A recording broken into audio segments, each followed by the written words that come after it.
Көрініп тұр ма? Иә. Жақсы.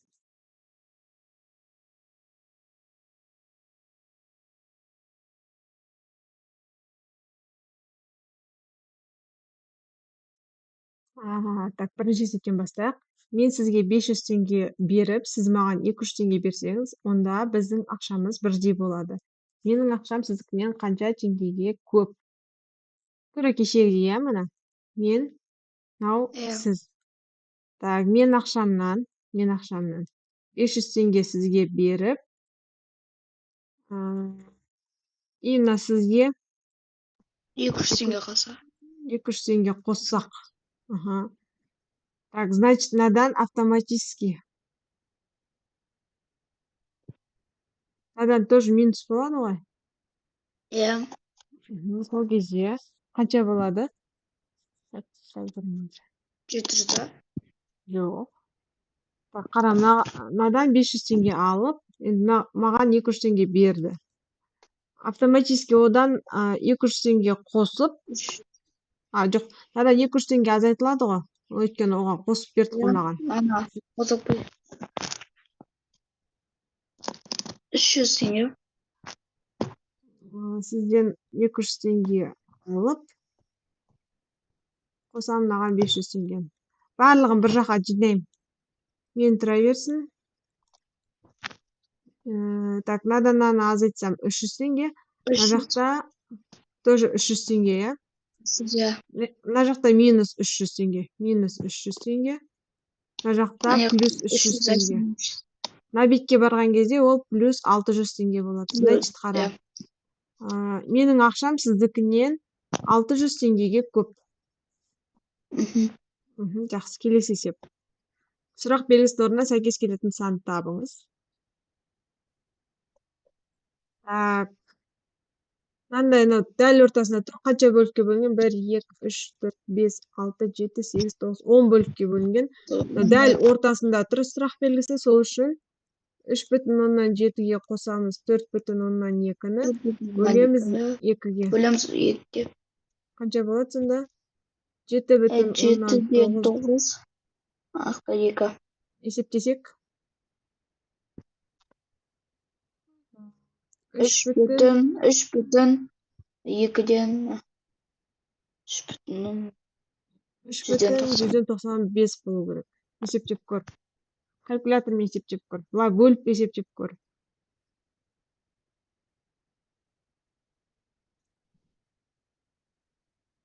Түсінікті ғой, иә? Иә, түсініп. Кеттік ары қарай. Шаршы 2 бірдей тіктөртбұрышқа бөлінген. Әрбір тіктөртбұрыштың периметрі 36 сантиметр. Шаршының периметрі нешеге тең екенін анықтауымыз қажет. Так, қараймыз. Мына жер міне бөлінген бөлік. 36 сантиметр периметр. Периметр 36. Периметр 36-ға тең. 36 болу үшін мынау А, мынау Б, мынау А, мынау Б ғой. Осы төртеуінің қосындысы, иә, дұрыс па? Немесе А мен Б-ның қосындысы. Екеуінің қосындысы көбейтеміз 2. А қосылған Б, немесе оның жартысына тең, иә? 36-ның жартысы бізде 18. Значит, қараймыз. Мына жер А болса, мына жер мынау В, мына жерде В деп есептейтін болсақ, значит, бізде В плюс В ол А-ға тең. Немесе 2В ол бізде А-ға тең деп есептеп тауып аламыз. Значит, бізде мына жерде А-ның орнына апарып, В-ны есептеп тауып аламыз бірінші. А бізде 2В-ға тең. Мына жақтан тауып алдық қой. Иә. Мына А-ның орнына 2В-ны қоямыз. 2В қосылған В тең 18. Значит, 3В тең 18. В қаншаға тең болады сонда? В 6-ға тең болады. В 6-ға тең болса, А қаншаға тең болады? А 30-ға? Жоқ. В-ның орнына апарып, А-ны қоясың ғой. 12. В 6-ға тең. Аха, дұрыс, 12 болады. 12. Енді мынау шаршының бір қабырғасы 12 болса, периметрі нешеге тең болады? Периметрі Шаршының периметрі 36. неге тең? 36. Жоқ. Шаршының А, периметрі неге тең? Шаршының периметрі неге тең? П тең? П тең А қосу. Жоқ, қара. Шаршының бүкіл қабырғасы тең. 4А. Дұрыс айтасың. П тең 4А. А. Значит, сонда П тең болады, 4-ті көбейтеміз 12-ге, ол тең болады 48-ге. 48. Жауабы 48 болады. 48. Так, кеттік. Төмендегі эскиз арқылы қай текшені құрастыруға болатынын табыңыз. Так, біз мынаған қараймыз мынау. Шаршы мен домалақ бірге болу керек. Так, екі ответ бола алмайды, өйткені шаршы мен төртбұрыш бірге жоқ. Мынада да сондай. И мынада қара, сәйкес келіп қалып тұр қасына. Шаршы мен мына біреу кеп тұр, бірақ мына біреу штрихталған бөлігі келе ма, соны қараймыз. Так, мынаны бүктеген кезде елестетіп көрейік мына парақты. Бүйтіп бүктеген кезде келе ма, келмейді ма? Келеді. Қайсысына дәл сәйкес келетінін анықтау керек. Әпке 4 қой. Себебі ана домалақтың 4-3-ің қасына Қасында тұр, еще штрихталған бөлігі сәйкес келу керек. Штрихталған бөлігі қасында. сәйкес келу. Аха. Мен 4 деп айтпас едім. Ойлан, қара. Несіне қара? Асықпай қара.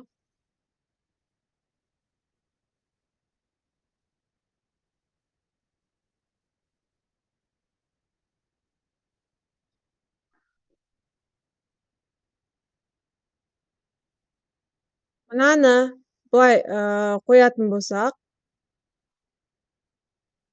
мынау сәйкес келеді, мынаны бүктеген кезде үстіндегісі сәйкес келіп тұр ғой мынау. Ал мынау 4-бұрыш болған кезде, былай бүйтіп түсірген кезде мынау астына кетіп қалады. Мына бір жер, мынаның қасында астына кетіп қалады. Мынаның астында тұрған жоқ, жәнінде тұр. Жәніне сен мынаны алып барып қалай бүктейсің қасына, айтшы. Мынау жер ғой, ол мынау көрсетіп тұрған жер. Мынау сол кезде ответ бола алмайды. Міне мынау. Сен алардан әлі шатасасың, көрдің ба? Қатты мән беріп қарай ғой. Кеттік ары қарай келесі есепке көше берейік. Так, мына өрнектің мәнін табыңыз дейді. Барып орнына қоя саламыз. 6 көбейту 7. 6 көбейтілген 7 қосылған 5, азайту 2 көбейту 7. Бөлінген 4. тең болады. Әйтеу 42, оған 5-ті қосамыз. 42-ге 5-ті қосамыз. 47. 47. 14 табамыз. Қанша болады? 33. 33 бөлінген 4. Немесе 4 қанша бүтін болады? 8 бүтін, я? 8 бүтін 4-тен 1. Кеттік ары қарай. 6-шы фигураның пайызын, боялған бөлігінің пайызын табыңыз. Боялған бөліктің бірдей болуы үшін... Боялған бөлігімен боялмаған бөлікті азайтамыз. Жоқ, азайтпаймыз.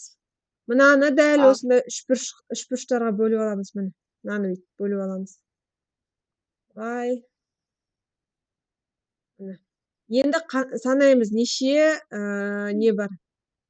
Бөлік бар. 1, 2, 3, 4, 5, 6, 7, 8, 9, 10, 11, 12, 13, 14, 15, 16 бөлік бар. Жалпы 16 бөлік бар.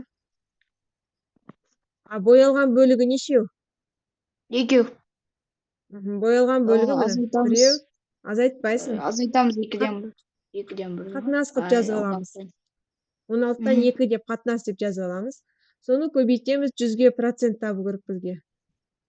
Есептейміз ары қарай. 2 мен 16 қысқарады. 8'den 1 көбейтілген 100. 8.100.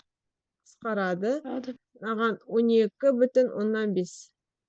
Сонда 12,5 пайызы 5% бойылған пайыз. екен. Түсінікті, иә? Иә. Так, кетті. Конференцияға қатысушылардың 23-і ағылшын тілін, 15-і неміс тілін жетік біледі. Ал 11 қатысушы ағылшын тілінде, неміс тілінде жетік біледі. Конференцияда ең аз дегенде неше қатысушы бар? Эйлер-Вен диаграммасын пайдаланамыз. Так, мынау бізде ағылшын, мынау бізде неміс. Мынау бізде 23, 15, ортасында 11. Мынау 15. Ортасында 11. 23-тен 11-ді аламыз, 15-тен 11-ді аламыз.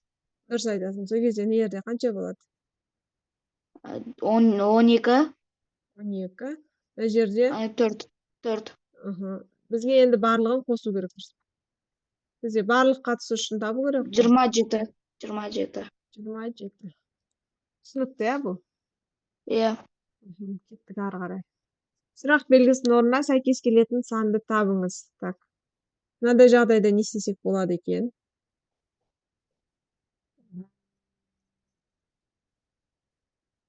Қашарпын.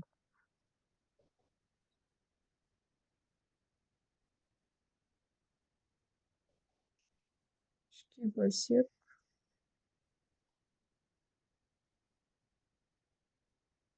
Міне. 39 13-ке бөлеміз. 3.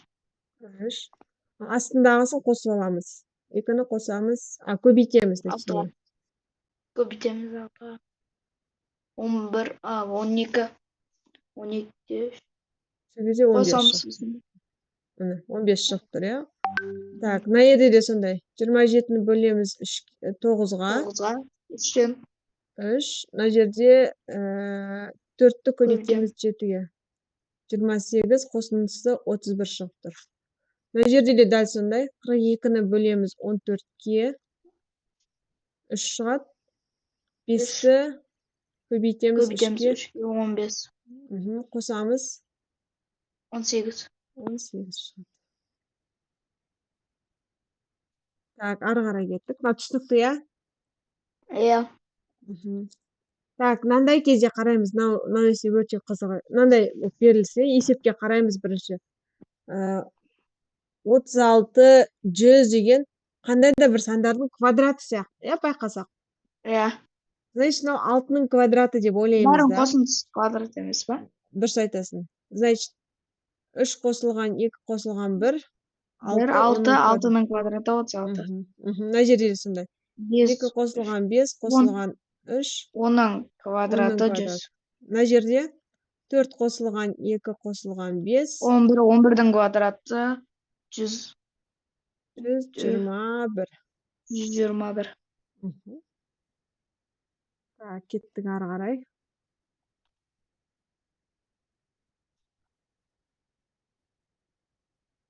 Сұрақ белгісінің орнына сәйкес келетін суретті анықтаңыз. Так, мына жерге қараймыз. Мынаны апарып мына жерге қойған кезде, пустушка мен квадратты қойған кезде боялған бөлік шығады. Байқадың, иә? Так, дальше. Мынаны апарып мына жаққа қойған кезде, боялған мен боялған пустушканы беріп тұр. Енді үшіншісіне боялмаған болады ғой, иә, ортасында. Ортасы, иә, боялмаған болады. Боялмағанды іздейміз.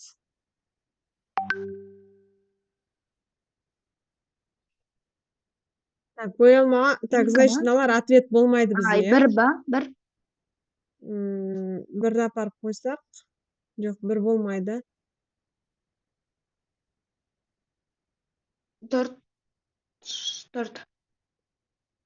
болады. Себебі барлығы фигуралы қайталанбаған. Барлық фигуралы. 4 болады.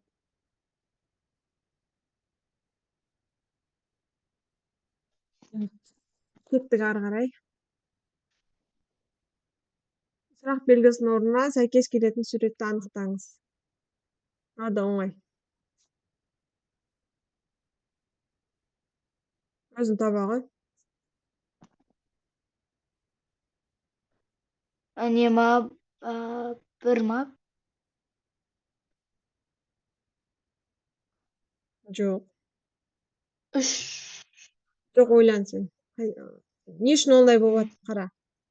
Мына сурет пен мына сурет қалып, мынау ғана қалып тұр. Мына екеуі болған үшін. Шеңбер болған үшін. Соны ойлан.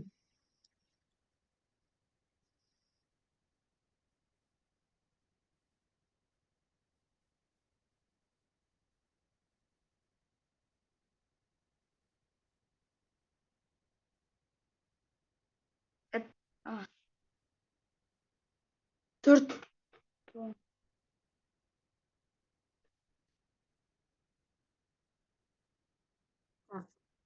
Төртшісі ма?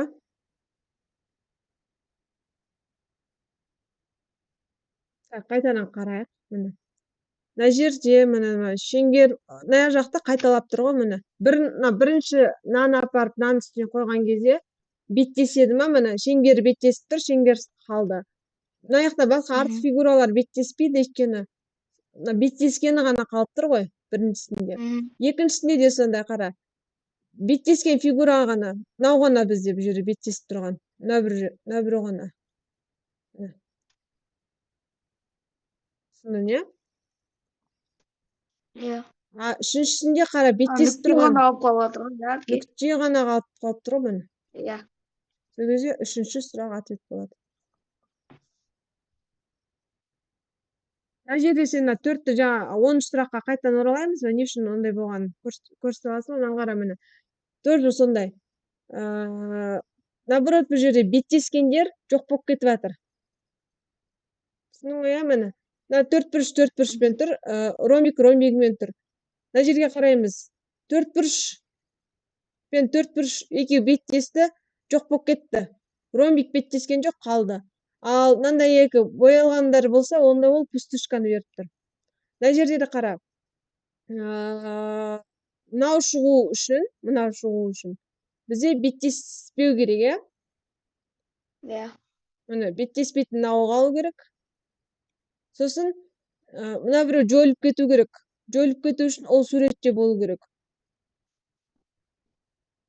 Түсіндің, не? И ортасындағысы пустышка болу керек. Ол міне мына сурет. Суретті онша сала алмаймын, конечно, соның үшін онша емес болып қалуы мүмкін. Кеттік ары қарай келесі есеп. Сұрақ белгісінің орнына санды табыңыз. Қалай есептейміз?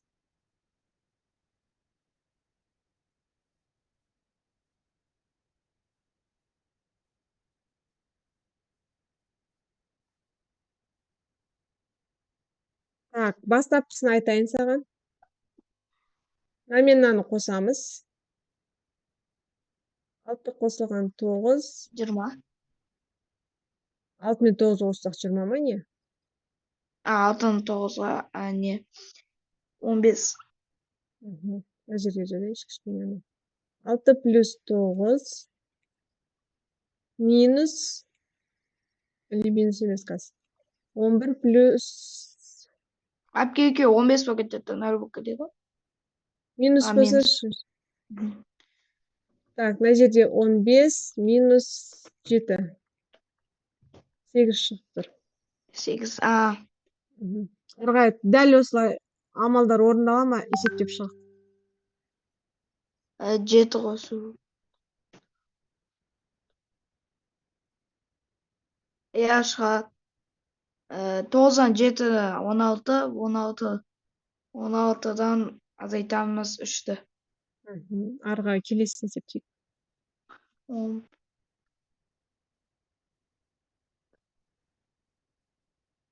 Иә, шығады. 9 минус 2 қанша болады?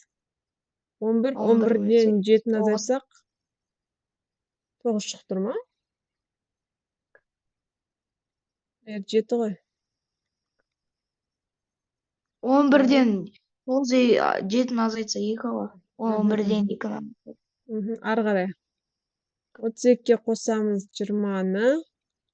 Азайтамыз 35-тен 22-ден 11-ді. 41. 41. Значит, ответі 41 болады, дұрыс па? 41. Кеттік ары қарай. Мұзатқыш бағасы 15%-ға қымбаттады. Егер мұзатқыштың бастапқы бағасы мынандай болса, 540 мың болса, жаңа бағасы неше? 540 мыңды 15%-ке 540-ты 15-ке бөлеміз. 540-тың 15%-ін тауып аламыз бірінші. 15-ке бөлеміз. 15-ке бөлеміз ба? 540 ол бізде 100%. 15%-і неше? Пропорция арқылы шығарамыз. Пропорция. X-тен болады. Мынаны көбейтіп 100-ге бөлеміз. Немесе мына 2 нөлмен мынау екеуі қысқарып кетсе, 5400-ді 15-ке көбейтеміз. 5400. Көбейтеміз 15-ке.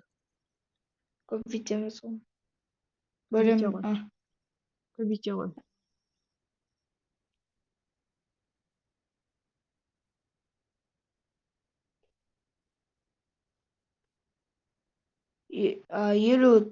Елу. Жоқ, 81 мың болады. 56 мың. Жоқ, 81 мың болады. 500, енді саған айтады, енді 15%-ке қымбаттады, значит 81 мың теңгеге қымбаттады ол. Сонда 540 мыңды Бөлем. 540 мыңға қосамыз 81 мыңды. Қосамыз. Тең болады неше? 135 мың. Жоқ, 540 мыңға 81 мың қостай. 600.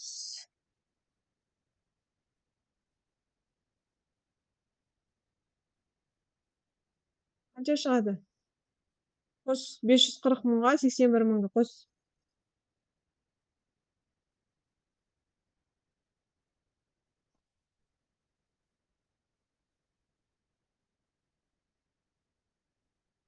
Қанша болды Санжар? 540 мыңға 81 мыңды. 135 мың.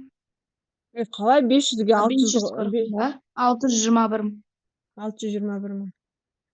Анан 54-ін дедік қой. 54 емес. Так. Сен процентте кішкене шатасатын сияқтысың, иә? Процентке елге бір мысал айтайыншы, қара. 600 мыңның 10% қанша? Пропорция арқылы жаңағыдай сен. Пропорция арқылы шығаруға болады. Болмаса, 100. мына санның процентін табу үшін, надо просто 2 нөл жоқ қылса да, сол саны процентке көбейте сал мұны. 6 мыңды көбейтесін 10-ға қанша болады? Көбейтеміз. Қанша болады? 60 мың. Немесе, мысалы, тағы қара, 570 мыңның 20% қанша? Также 2 нөл қысқартасың, 57 мың. 57 емес, 20% уже. 10% 57 мың, 20% 124 мың. 5 нені көбейтсейші? 10 мың. 10 мың. Жоқ. 12 мың. 12 мың 57-ні 2-ге көбейтсей? 12 мың 400 емес. 57-ні 2-ге көбейтші? 12 мың 400 ал не болса 124. 57-ні 2-ге көбейтші? Қанша болады 57-ні 2-ге көбейтсе? 124 ғой. Қалай 124? 114. Я. 114, сосын қалған, мынау яқта 2 нөл бар, мына жақта 1 нөл бар, апарып тіркей саламыз. Сонда 114 мың болады проценті. 114 мың. Тағы, басқа жол жұмыс жасаймыз, тағы да қосымша. Так, кеттік ары қарай. 14-нче эсеп.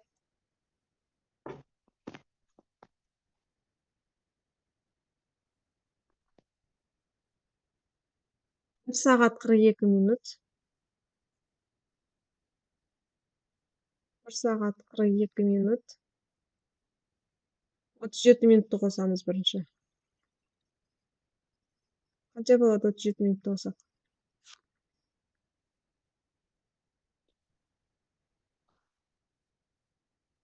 1 саат 79 минут болот, э? Ары карай одан азайтамыз 1 саат 50 минутты. 54 минутты. Азайтайык. 5 2 0 саат. Тек 25 минут калды. 25 минутка косамыз 32 минутты. 57 57 минут болот. минут. Кыйын эсеп эмес, э? Э, Так. Биз мынаны чыгардык. Сандарды өсүрөт. Өз иретинен жазайык. Өз иретинен жаз. Birinci 3. Мынабы я Birinci эң 1 Экинчisi кайсы? 99. Екіншісі 3,201.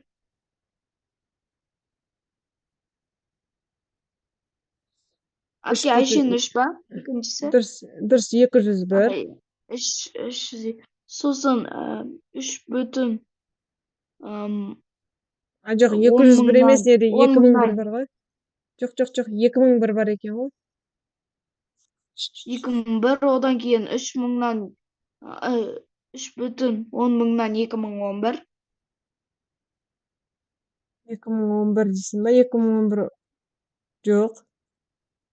Үшүнчү мынау. Мына төртүнчү. Үлкен емес па, не апке? Мен кара битип коясың мындай кезде, кара. 3,99. Сосын экинчи кайсы дедим мен? 2,2 2001 дедим, э? 3,2 дедим. Сосын 3,201 дедим. Сосын барып 3,211 дедим. Так, ошол жерде кара салыштырамыз. Кайсысы үлкен, мына. Биринчи мына. Мына жагы бирдей, мына жактан баштап салыштырамыз. Бирлигинен баштап. Баары бирдей. Өтөрдөн баштап келеси 1, одан кийин 2 бирдей болуптур, э? Сосын кеттик ары карай. Келеси катарга карайбыз. Эң так, келеси катарга карайбыз. Мынау 201 үлкен ба, 2000 бизге сандарды өз иретинен орналаштыруу керек, э? Кайсы үлкен сонусуна карай карайбыз го, кара. Мына жерден өзүң вывод айта койчу. Өзүң айта койчу, мына жерде неге олай койдук биз? Кайсысы үлкен?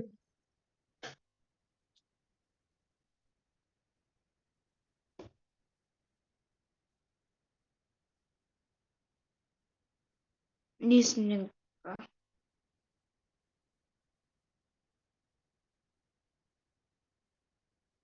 Кайсы киши соган карай аламыз го.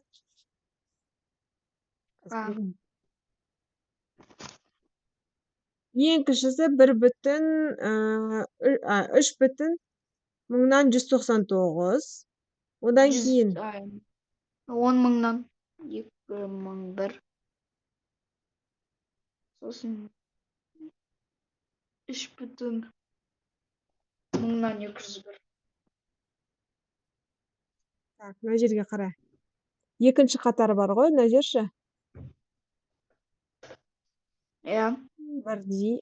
Эndi мынаны уже все болуп салыштырмай коелукчу. Келеси катарга келебиз. Кайсы киши? Мына жерде 0 бар киши болуптур, э? Мына жерде 0. Кайсы киши соган карай карайбыз. Мына катарда мына жер киши, мынау киши ғой. Сосын эң соңгусуна караган кезде, эң соңунан баштайт негизи кайсы киши деген. Либо Науман, либо Наума. Наума, кайсы киши? 2001 кіші, иә, 2011-ден. Иә. Мына жаққа қараймыз, келесі. Міне, қара, 2001, 2010, 2011. Просто үтірден кейін сандарға қарайсың ғой. Түсіндім. Түсіндің, иә? Түсіндіре алмай отырмын оны. Так, кеттік ары қарай. 16. Есептей салайық, тез-тез давай. 9, 10-нан 9 дей салайын, Аня. Иә. 10-нан 9 деп аласаңыз қосу. Потом бәрін не жай Араластырайық. 5-тен 2-да 5-тен қанша? 5-тен 17. Минус. Азайтамыз 34-те 15. 34. Ортақ бөлім 30, иә? 15 әпке. Ортақ бөлім 15. 10 бар ғой не? Иә, 30, иә. 6, 2. Так. 30. 27 қосылған 17-ні 6-ға көбейтеміз. 42, 4 ойда 102 ма? Иә. Минус 68 қосу, азайту 68. Есептейміз. 129-дан 29-ға 68 аламыз. 61. Иә? 61 бөлінген 30, ол тең болады. 2,30-дан 2,30-дан 1. Все, кеттік ары қарай. 17-ші есепті қарайық. 2 құбыр бірге қауызды 3 сағатта толтырады. Бірінші құбыр 4 сағатта толтырады. Ал екінші құбыр жалғыз өзі. Так, міне қара. Кешегі сияқты бірінші жұмысшы, екінші жұмысшы и бірінші мен екіншінің қосындысы. Так, бірінші мен екіншінің қосындысы 3 сағатта, нау 4 сағатта, нау білмейміз. Иә? Иә. Мен айттым, қандайда бұл бір жұмысты жасап жатыр. Значит, наны бүйтіп жазып аламыз. 1 бөлінген 4 плюс x 4 қосылған 3-те 1. И нені табу керек бізге? X-ті табу керек. X неға жүржейді 4-тен 1, анеға минус болып барады, азайту болып. 1 бөлінген 3 минус 4-тен 1. X-тен болады. X-тен 1. 12-ден 1. Ортақ бөлім 12-ден. 12-ден 1. Значит, нау қанша сағатта істейді? Мына жер 12 болса, 12 сағатта істейді. Так.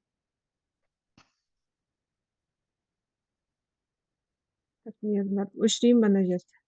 Теңдеу шығару үшін. Өшіре салайын, иә? Керек па? Скринді аласыңдар. Жоқ, керек емес. Санжан есептерін бәрін дәптерге жазу міндетті. Аха. Кеттік, 18-ші есепті алайық.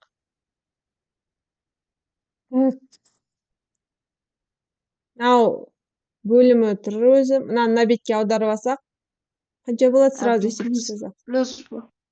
Плюс болады. 4-тен 3-ке 4-тен 1-ді қоссақ, 4-тен 4 ол 1 болады, иә? 4-тен 4. Значит, бізде 2 бөлінген 5 тең болады. Мына жаққа көбейтіп жіберетін болсақ, 4 бөлінген 5x минус 2 бөлінген 5. Мынаның бөлім бәрінде 5 бар. 5-ті қысқартып жазып жіберсек болады. Ортақ бөлім жоқ. Ортақ бөлім 5. Оны алып тастасақ та болады. Өйткені бәрі бірдей ғой бөлімінде. Мынандай қалды. Мына жаққа жібереміз. 4x жібереміз. Тең. Минус 4. Минус 4. Жоқ, мына жаққа жіберсем. Плюс 2 болады ғой. Просто мынаны мен теңдік мына бетіне жаза салдым. X тең 1 болады. Түсіндің ба, түсінген жоқсың ба? Иә, түсіндім. Келесі есеп.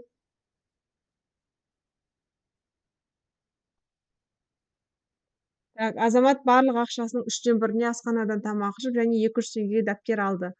Соңында оның 400 теңгесі қалды. Так, Асхаттың X ақшасы болды. Соның 3-тен 1-не тамақ ішіп 200 теңгеге дәптер алды. 3-те 200. Сол кезде ода мына жерде 200 теңгесін дәптер алды ғой ол минус ойында. 400 теңгесі қалды. Сол кезде 400 теңгесі қалды. 400 теңге. 3-тен 1 x бола ма? Иә, 3-тен 1 x болады. 3-тен 1 Ана жаққа x барады. ана жаққа минус болып барады 400-тің қасына. Осындай Мгм. 200. 3-тен 3-тен 1 1 x тен 200.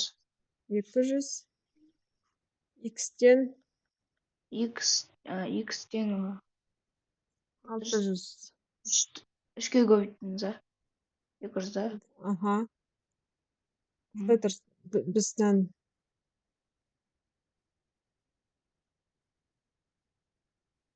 тамақ ішті. Жоқ, мына жерде теңдеуіміз дұрыс болмай қалды бізде. Қалған ақшасы 400 екен ғой. Қара. Ода міне бастапқыда қарай тұр, қара. 600. 3-тен 1 x-ін жаратты. Оған қосамыз 200 теңгені, қосамыз 400 теңгені, и ода x теңге болған барлығы. Бүкіл суммасы. И есептейміз 3-тен 1 x минус x мына жақта. Тең болады, мына екеуі арғы бетке барған минус 600 болады. Так, мына жерге есептейміз, мынаған 3 десек. 2-ден 1 x. Минус 2x бөлінген 3 тең минус 600 болады. Минус пен минус плюс болып кетеді. Ары қарай 3-ті мынаған көбейтсек 1812-ке бөлеміз. 900 болады. Сонда оның бастапқыда 900 теңгесі болған. Қара, мына жер түсінбей қалдым ба? Міне, мынанша ақшасын жаратты бірінші. Сосын 200 теңгесі тамақ алды. И ода мынанда 400 теңгесі қалды. Барлық ода x теңге ақша бар. Түсінікті ғой, иә? Так, кетті. Келесі есепке көше берем. Дүкенде барлық дәптердің 5-тен 2-сі сатылғанда 36 дәптер қалды. Дүкенде бастапқыда барлығы неше дәптер қалды? Натурал кешегі бөлікке қатысты есеп сияқты. Так, мынаны 5 бөлік деп алатын болсам, 5 бөліктің 2 бөлігі сатылған. Қанша бөлігі сатылмаған? 1, 1, 2, 3 бөлік міне. 3 бөлік 3 сатылмаған. бөлігі сатылмаған. Сол 3 бөлік 36-ға тең. Значит, 36-ны бөлеміз 3 бөлікке. Сонда 1 бөліктегі қаншадан? 12-ден, дұрыс па? 12. Иә. Бізде бастапқыда барлығы қанша? Бастапқыда бізде 5 бөлік болған. Значит, 12-ні көбейтеміз 5-ке, сонда 60 болады. 60 болады. Так, түсінікті, иә? Санжардың есептерін барлығын жазамыз дәптерге, маған міндетті түрде суретін жібереміз.